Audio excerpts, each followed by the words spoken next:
આપણે આવી ગયા આપણા ચણા વાવ્યા છે એમાં ચણા વાવ્યા છે આપણે કપાસ કાઢીને એટલે આપણે બનાવવાની છે આજે ચણાના પાનની ભાજી એટલે જો આપણે પાન લઈ લીધા છે ઉપરથી આવી રીતના કૂણા કૂણા પાન લઈ લેવાના અને આની બનાવી છે ભાજી આપણે ચણાના પાન ધોઈને કટિંગ કરી લીધા છે અને મરચું અને લસણ એટલે હવે આપણે એનો વઘાર કરી નાખી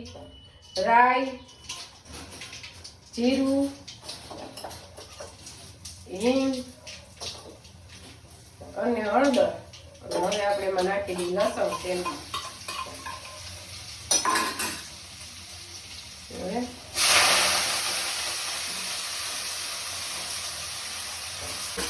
હવે આપણે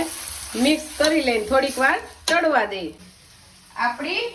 ચણાના પાનની ભાજી થઈ ગઈ તૈયાર એટલે આપણે કલર એકદમ લીલો જ રહે આપણે મરચા લીલા નાખ્યા છે એટલે મરચું પાવડર થોડોક આપણે ઓછો